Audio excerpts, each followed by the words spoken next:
Hello comic fans, here's Earl Grey. As you can see, today I want to talk just about one book. Comickkrakk recently spoke about one comic book with Dick Briefer's Frankenstein in it. So I thought this is a good opportunity to give this fine book here another read.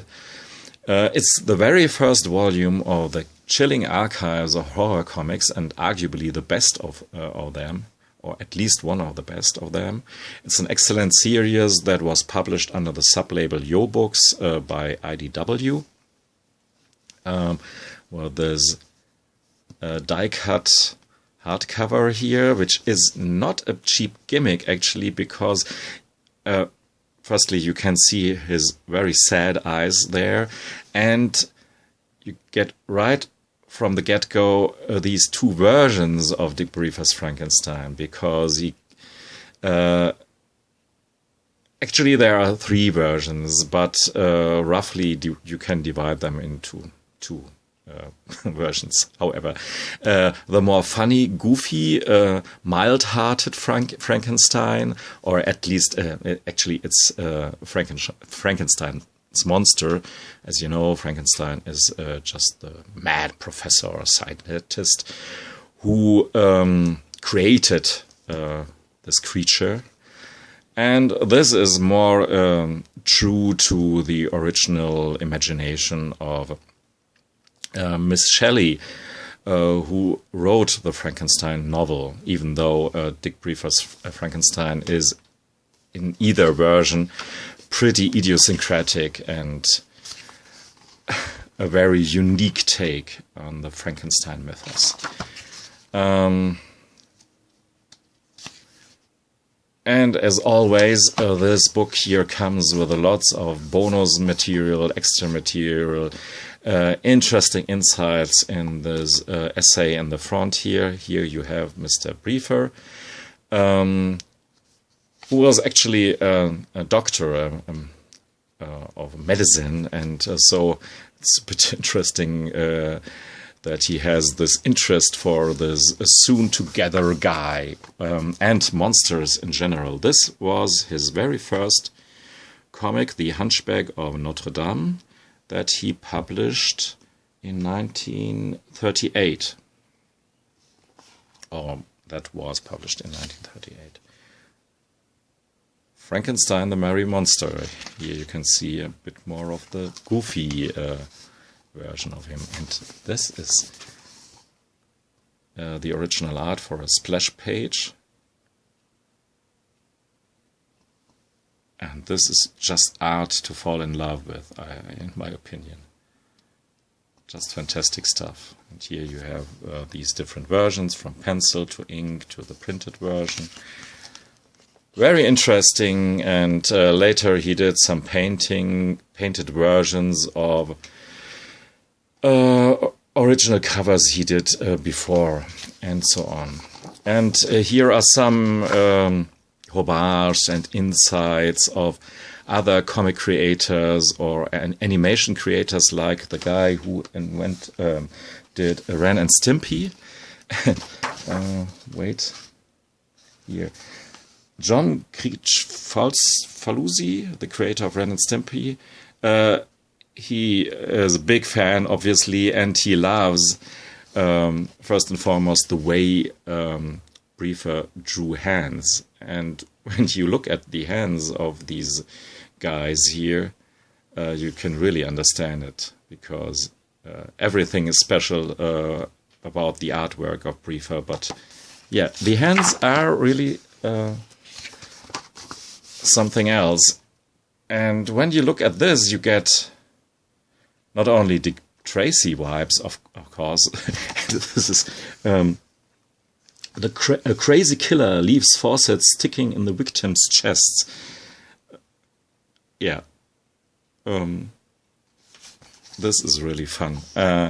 And where was I? Yeah, not only Dick Tracy, but I feel this has a bit of the goon, so wouldn't be surprised if this was some kind of inspiration for Eric Powell's The Goon.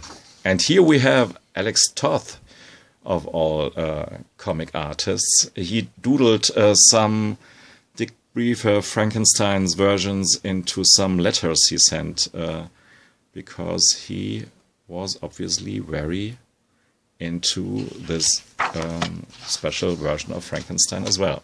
So, the book starts with the actual comic start with the reprint of the most true to Mary Shelley's version of Frankenstein's story. This is basically the usual lore you get with Frankenstein's stories, maybe not in this very bold, clunky way here, and I mean clunky in the best possible sense. And I really like the coloring, even though it's a horror story and usually you say, okay, black and white rules. Here, I don't know, somehow this use just of red, yellow and blue and some greens, this has really something, and his green hair here. And additionally, always you have these effects of these misprints that are just true to the original, are reproduced here in these Yo books. They don't do any kind of recoloring, which is fantastic in my opinion. So, because this makes it really comic booky in my humble opinion, even though this would be totally edited out but I could show you some panels that are really so much more beautiful just because of their the misprints. I guess we come to these kind of stuff. Yeah, well, look at the Statue of Liberty here, the blues and greens. When this Frankenstein's monster guy climbs up there. Yeah, as you can see, this is more the usual lore, but it will go weird very quickly, even more weird than the Mary Shelley Frankenstein, as you can see here. So yeah, this is the first version of our Frankenstein guy, and we have a story. This here is the one that comickkrakk discussed in his video about a midget, a criminal that uses the power and of Frankenstein's monster. This is an exceptionally great panel. The change of perspective is very interesting as well over there. But afterwards we have the next version of this Frankenstein's monster called Creation, and this was published in 1945 by this evil professor who wants to create an evil entity who destroys the world and kills as much humans as possible. Just the problem is that our guy here is a very tender, mild-mannered creature, and he loves to pluck flowers and comes back with a lamp and a whole tree full of birds to his professor daddy there. And of course he's very disappointed because he wanted him to create havoc, which he didn't. So our professor here gets what he deserved, and Frankenstein goes away into new adventures. And it's 1945, so we have one ad for these war stamps to support the war effort, and this very blunt and ridiculous from today's perspective, I think. We bombed Tokyo, but good. Well. So, next story here is, our guy obviously has found the love of his life. Beauty lies in the eyes of the beholder.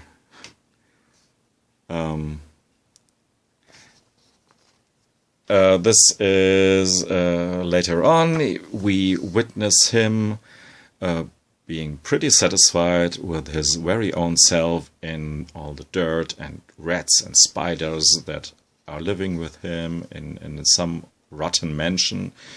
He has a bat named Calvin and a nice spider that has to produce some nice webs over there. And then, knock, knock, there's the spider agent. He wants to buy some new spiders.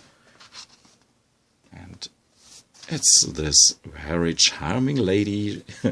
He is head over heels, and both of them actually. But the females don't really are nice females in this book here. You would say there are some misogynistic, however you pronounce this word, tendencies in this book, to put it mildly, because she's just a cleaning monster, wants to get a new dress and turns our mild-mannered monster into some kind of socialite. He just doesn't want to be, but she doesn't care. So this doesn't turn out to be so well for the both of them, but he finds a way to sell his wife to some other guys, and so that he can enjoy some solitude in the end.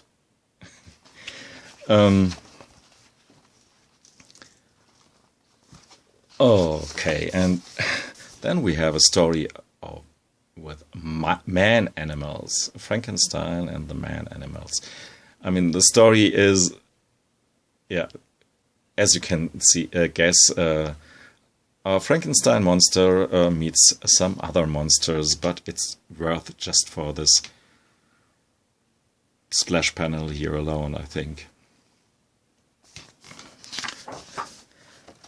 And the story is okay as well.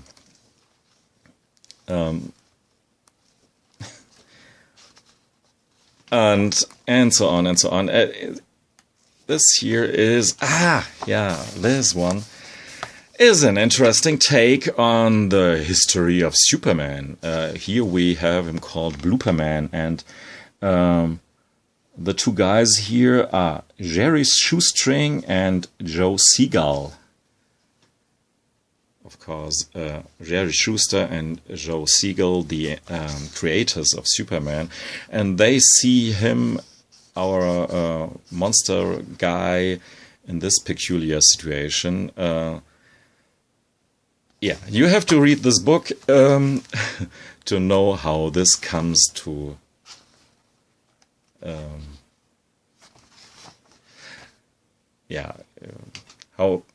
why and how this happened here. It has to do with some out-of-the-body experience here. And here we have a girl with the bewitching eyes, and again, a bit misogynistic in a fun way. Sorry that I'm laughing, but it's just really fun. And in the back we have a bit of a return to the more evil, villainous monster who likes to kill people, even though in the further run of the story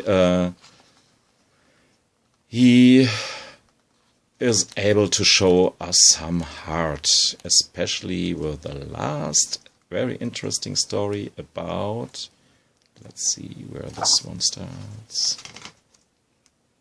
About this tree here. The tree of death. And in which he meets an old botanist who developed a new kind of seed for a tree, but he is killed by two villains before, and he swallows the seed, is buried by our monster, and afterwards a tree grows out of his dead body, and our monster kills everybody who comes this close to this tree because he wants to defend his botanist friend whose bones lie down in the earth under the tree.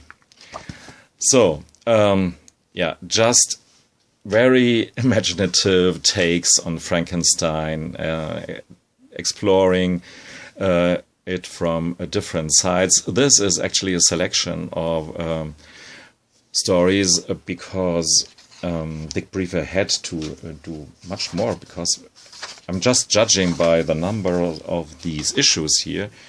This one was, for an example, taken out of Frankenstein issue 28.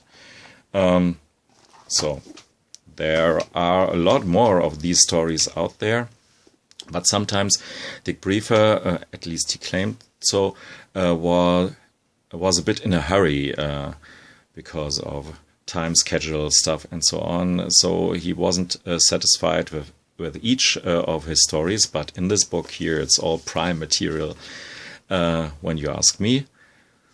So, just a great book, as actually all of these Yo books, and especially the Chilling Archives of Horror comics, are highly recommended. Thanks for listening and watching. Goodbye.